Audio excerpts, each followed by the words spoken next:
all businesses have culture.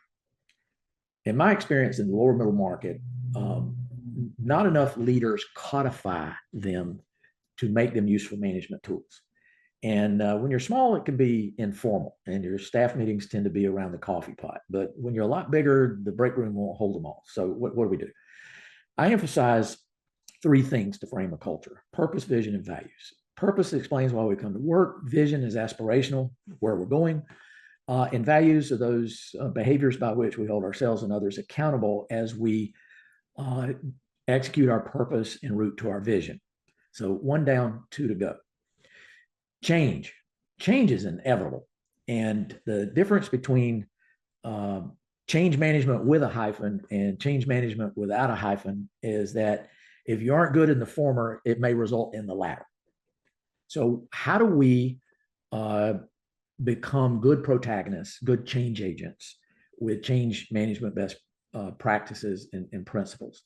And I got to put a plug in here for my my wife of over 40 years, who always helps me with this stuff and is particularly insightful on EQ, very creative, and just supplies good advice when I'm trying to decipher the headwinds of a particular organization to help them get from point A to point B.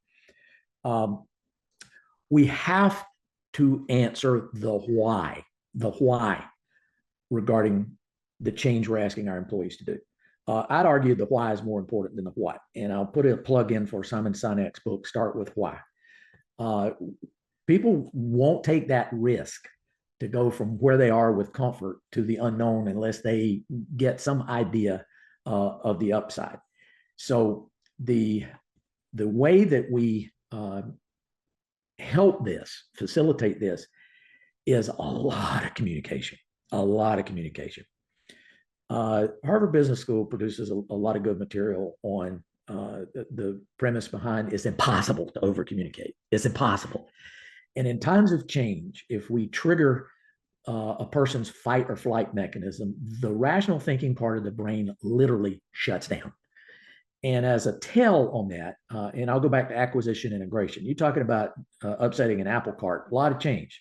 First three things they want to know is, do I have a job? Who's my boss? And how are you going to screw up my benefits? And until you get that off the table, nobody's listening. Literally, nobody is listening.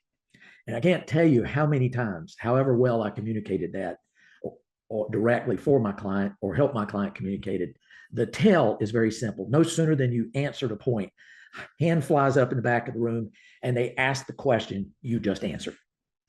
So we have to do it over and over and over through multimedia. It's not a one and done thing. It has to be in our newsletters, our emails, our staff encounters,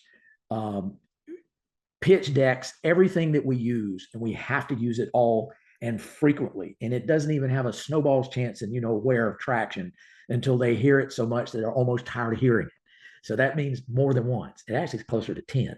So it's a big deal. Now, organizational architecture. That's a term that to me means, are we architected to scale? And the short answer is no. In a smaller company, we tend to see a lot of multitasking because we can't afford the staff. And we have a lot of good soldiers who at some point are getting frustrated, like, I've been pinch hitting now for 6 years. For Pete's sake, could you hire somebody to take this off of me, because I was never trained to do it anyway. And you can really do some good by profiling the company. First, let's go back to the productivity thing. What does a business model do? How does it create value? So you have logical chunks of workflow. How is it managed? Well, then you profile skill sets, be it behavioral and technical, for the ideal leader for that particular function. Then you do gap analysis. You find out, wow, we have this person owning too much. No human can do this for a sustained period of time. It's time to split it up. Or we may have some people who need coaching up to execute at the higher level of proficiency. You may have gaps. Nobody owns this thing. You may have something worse. More than one person owns this thing and nobody knows who really should own it. So you sort through all that stuff so that you can grow without wasting or irritating. And I've seen it all.